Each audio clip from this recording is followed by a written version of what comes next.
السلام علیکم ورحمۃ اللہ وبرکاتہ۔ ابھی ریسنٹلی جو ایک واقعہ ہم سب کے سامنے آیا، اس میں لاہور اسکاسٹ ایئر اسکول کی چند ویڈیوز ہمارے سامنے آئی۔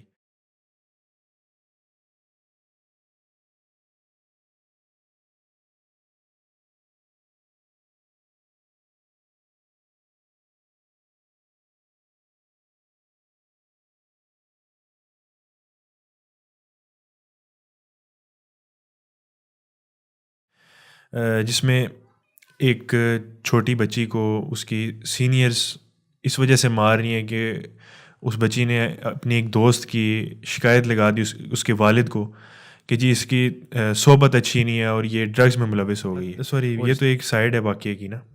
فی الحال تو جو بات ہمارے سامنے آئی ہم اسی پر بات کر رہے ہیں، میں بھی اس کی کیا دوسری سائڈ کیا ہو سکتی ہے، کہانی کی دوسرا رخ بھی ہوتا ہے۔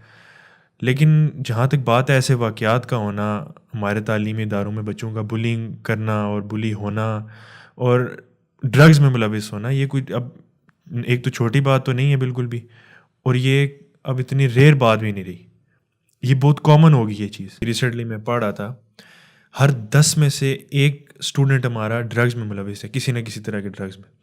اور سگریٹ نوشی تو آپ سمجھ لیں کہ بالکل کامن ہے، اب اتنی کامن ہے کہ مطلب میں تو سمجھتا ہوں ہر دوسرا بچہ یہ کام کر رہا ہوتا ہے۔ اللہ تعالیٰ ہمیں سے بچا کر کے۔ ہمارے یہاں پہ ایک بات بہت کامنلی کہی جاتی ہے کہ فون خراب ہوا ہے تو وہ بچوں نے کیا ہے، اور بچے خراب ہوئے ہیں تو فون نے خراب کیا ہے۔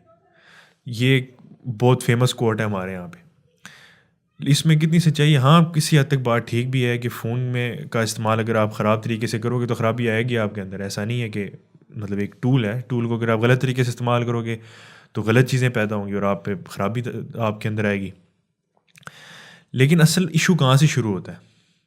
ایشو وہاں سے شروع ہوتا ہے جب 4 سال کا بچہ، جب وہ ماں باپ کر رہا ہوتا ہے، اس کو اس کے علاوہ اس کی دنیا اس کے علاوہ اور کچھ بھی نہیں ہوتی۔ اس کو ماں باپ اپنی ذمہ داری اتارنے کے لیے کہ جی میرے سے ماں کہتی میرے سے بچہ سنبھالنے نہیں ہوتا، میں نے جاب پہ بھی جانا ہے، میں نے ادھر بھی جانا ہے، میں نے ادھر بھی جانا ہے، وہ نہیں سنبھال سکتی۔ وہ کیا کرتی ہے؟ وہ بچے کو اسکول میں بھیج دیتی ہے، ایک اس عورت کے پاس یا ایک اس جو ٹیچر ہوتا ہے اس کے پاس بھیج دیتی ہے جس نے 40 بچے سنبھال لیں۔ ماں سے ایک نہیں سنبھالنے ہو رہا، اور وہ اس نے آگے 40 سنبھالنے، اور ماں کو جتنا اس سے لگا ہوا ہے اتنا کبھی اس ٹیچر کو ہو سکتا ہے؟ اس کے پاس، اس سے ہم کس طرح توقع کر سکتے ہیں کہ وہ بچوں کے اوپر وہ توجہ دے گا، وہ ان کے اندر ویلیوز ڈالے گا جس کی اس کو واقعی میں ضرورت ہے؟ ایک 4 سال کے بچہ جس پہ ابھی تک نماز فرض نہیں ہوئی، جو ہمارے اسلام کا سب سے بنیادی رکن ہے، سب سے بیسک، مطلب اس نماز ہمارے یہاں پہ سمجھی جاتی ہے، پتہ نہیں جب 5 وقت نماز پڑھ لیتا ہے وہ ولی اللہ بن جاتا ہے اور کیا کیا بن جاتا ہے۔ نماز کو پیک نہیں ہے، وہ بالکل بیسک لیول ہے ہمارا، وہ ابھی تک فرض نہیں ہوا۔ 7 سال تک ماں کو کیا حکم ہے کہ بچے کو سینے سے لگا کے رکھو، اس کو سمجھاؤ، اس کو اپنے آپ سے جوڑو تاکہ پھر وہ آپ اس کی تربیت کر سکو، اس کے لیول پر آ سکو۔ اس 4 سال کے بچے کو جب اسکول میں ڈال دی جاتا ہے، اس کی صحبت کیا بنتی ہے؟ اس ٹائم جو اس کے دوست بنتے ہیں پھر وہ اس کی تربیت کرتے ہیں نا۔ ٹیچر کو تو تنخواہ مل رہی ہوتی ہے، وہ اپنی طرف سے جتنا کر سکتا ہے وہ کرتا ہے، اس پہ ہم نہیں کہتے، لیکن وہ کتنا ہی کر سکتا ہے۔ سو بیسیکلی یہ ذمہ داری ماں باپ کی تھی، اور وہ یہ سوچ کر خوش ہو جاتے ہیں کہ ہم نے اپنی ذمہ داری پوری کر دی کہ بچے کو مہنگے ادارے میں بھیج دیا، اور مہنگے اب ادارے والے جانے اور بچہ جانے۔ دوسرے نمبر پر آتی ہے ذمہ داری ہمارے اس ایجوکیشن سسٹم کی، کیونکہ ماں باپ نے تو اپنا بچہ ان کے حوالے کر دیا، اب یہ ان کے اوپر ذمہ داری آتی ہے کہ وہ کتنا ان کو اس بات کا احساس ہوتا ہے کہ ہمارے پاس ملک و قوم کا فیوچر ہمارے پاس آیا ہوا ہے، اس کو ہم نے کس طرح سے ٹرین کرنا ہے اور کتنا اس کو ہم نے ایسا اس قابل بنانا ہے کہ وہ ہمارے معاشرے کے لیے فائدہ مند ثابت ہو۔ اور ماشاء اللہ سے پھر ہمارا پاکستان کا ایجوکیشن سسٹم دنیا کے ورسٹ 5 میں سے آتا ہے، تو پھر یہ توقع کرنا تو بھول ہی جائیں کہ کوئی آپ کو وہاں سے بریلینٹ مائنڈ پیدا کر کے دے سکتے یہ سسٹم۔ جو ہمارے یہاں پہ ایسے لوگ پیدا ہوتے بھی ہیں وہ اگینسٹ دی سسٹم پیدا ہوتے ہیں، وہ تھرو دا سسٹم نہیں ہوتے، وہ سسٹم کی وجہ سے نہیں پیدا ہو رہے ہوتے۔ جو اسکولز ہماری لیڈ کے سمجھے جاتے ہیں، جہاں پہ ہماری لیڈ کے بچے پڑھتے ہیں، وہ بھی کوئی کم نہیں ہے، فحاشی اور ڈرگز میں وہ بہت آگے ان سے۔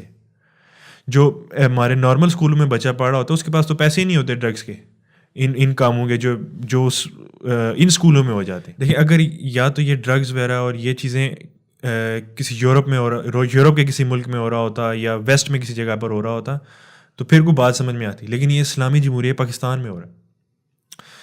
جب بھی دیکھیں ہم یہ بات کرتے ہیں, کوئی کسی سے اگر بات ہو کہ یہ سسٹم میں یہ خرابی ہے, اس کو اس طرح سے ٹھیک کریں, اس کو اس طرح کریں, یا رٹے پہ کے بجائے بچے کی کریٹیوٹی پر فوکس کریں, مطلب اگر کوئی بھی اس میں بہتری کے لیے بات کی جائے تو کیا سننے کو ملتا ہے کہ جی دیکھیں یہ سسٹم چلا آ رہا ہے, یہ ترقی کرے گا, یہ ڈیولپ ہوگا, اور مطلب یہ نہیں ڈیولپ کرنا نہیں ہے لیکن ہوگا, اور یہ کہ جی یہ چلا آ رہا ہے. ہم دیکھو ویسٹ میں دیکھیں کس طرح چل رہا ہے, ہم اس کو دیکھ کے چل رہے ہیں, ہم یہ کر رہے ہیں وہ کر رہے ہیں. پہلی بات تو یہ کہ آپ مسلمان ہیں, آپ نے دنیا کو دیکھ کے نہیں چلنا. ویسٹ میں کیا ہو رہا ہے اس سے آپ کا کوئی سروکار نہیں ہے. آپ جو کریں گے دنیا اس کو فالو کرے گی. اصل آپ کا مائنڈ سیٹ یہ ہونا چاہیے. دوسرے نمبر پر جس چیز کو آپ نے ماڈل بنایا, جس سسٹم کو آپ نے ماڈل بنایا, ویسٹ کا ماڈل, اس کو بھی آپ نے پوری طرح کاپی نہیں کیا. ہمیں پھر اس سے خیر کی امید ہے کہ شاید وہ, کیونکہ وہ بچے کی کریٹیوٹی کو تو کم سے کم بندے کا, بچے کا دماغ تو پوری طرح نہیں بند کرتے نا, تو کم سے کم یہ کہ امید ہوتی ہے کہ بچہ حق کو پہچان لے گا. اس چیز کو بھی ہم نے پوری طرح کاپی نہیں کی. دیکھیں بچے کی کریٹیوٹی کو کس طرح سے مارا جاتا ہے. ابھی بھی بچے کو آپ اس کی کریٹیوٹی اس میں لاتے نہیں ہیں, اس کے اندر ہی کریٹیوٹی ہوتی ہے, اس کو ہمارے سسٹم دباتا ہے. اس کو میں سمپل ایک طریقے سے آپ کو سمجھانے کی کوشش کرتا ہوں کہ ایک چھوٹا بچہ ہوتا ہے, ایک بچی ہوتی ہے, اس کو ڈال ہاؤس آپ لا کے دیتے ہیں, وہ اس سے کھیل سکتا ہے, وہ اس کو امیجن کر لیتا ہے کہ کیا اس میں مطلب جو بھی وہ گیم اس میں کھیلنا چاہتا ہے وہ اس سے کھیل لیتا ہے. لیکن آپ وہاں پہ بیٹھ کے گیم نہیں کھیل سکتے. کیوں؟ حالانکہ آپ تو بڑے ہیں, آپ کا دماغ تو بڑا ہے اس سے, لیکن بچے کی امیجن کرنے کی طاقت, امیجنیشن کی طاقت زیادہ ہوتی ہے. اسی بیس پر اس کی کریٹیوٹی زیادہ ہوتی ہے. وہی بچہ جو اتنی کریٹیوٹی اس کے اندر ہوتی ہے, اس کے سوالات آپ بچوں کے دیکھیں, بچے کیا کیا سوالات کرتے ہیں اور بے دریک کرتے ہیں. ٹھیک ہے, ایک تو یہ بات تو ضرور ہے نا کہ وہ بچپنا تو ہوتا ہے, ہر چیز کی کیوریاسٹی ہوتی ہے. وہ کیوریاسٹی کہاں پہ چلی جاتی ہے؟ جب وہ بندہ بڑا ہوتا ہے تو وہ پھر اس کے سوال وہاں سے اتنے کریٹیو سوال سے اور کیوریس سوالوں سے جا کے وہ کدھر چلے جاتے ہیں کہ جی میں نے پیسے کس طرح کمانے, میں نے جاب کس طرح سے حاصل کرنی ہے. ایسا نہیں ہے کہ ان سوالوں کے جواب نہیں چاہیے, لیکن یہ پرائمری سوال ہمارے یہ نہیں ہونے چاہیے. سو بیسیکلی ہمارا ایجوکیشن سسٹم بچوں کے سوالوں کے جواب نہیں دیتا, وہ ان کی کریٹیوٹی کو فروغ نہیں دیتا, وہ ان کے سوال کرنے کی طاقت ان سے چھین لیتا ہے, جس کو ہم لوگ سمجھتے ہیں جی بچہ بہت ایجوکیٹڈ ہو گیا. اس میں بہت فرق ہے. ایجوکیشن سسٹم میں کیا خرابیاں ہیں, اس کو ہم کس طرح سے, میرے نزدیک اس میں کیا بہتری کس طرح سے کی جا سکتی ہے, اس پہ تو میں کبھی ویڈیو بناؤں گا انشاءاللہ جب بھی موقع ملا. لیکن فی الحال یہی دعا ہے کہ اللہ تعالیٰ ایسا کرے کہ اس واقعے میں جو بھی وکٹم ہے اس کو انصاف ملے, اور جو ظالم ہے اس کا سزا ملے. کہیں ایسا نہ ہو کہ یہ واقعہ بھی باقی واقعات کی طرح ہو جائے کہ جی ظالم دندناتا پھرے اور اس سے کوئی پوچھنے والا نہ ہو. اور یہ بات اپنے ذہن میں رکھ لیں, جو بندہ لا الہ الا اللہ محمد رسول اللہ کا کلمہ پڑھتا ہے وہ بھی ذمہ دار ہے. آپ کے معاشرے میں جو بھی ظلم ہوتا ہے اس کے آپ ذمہ دار ہیں.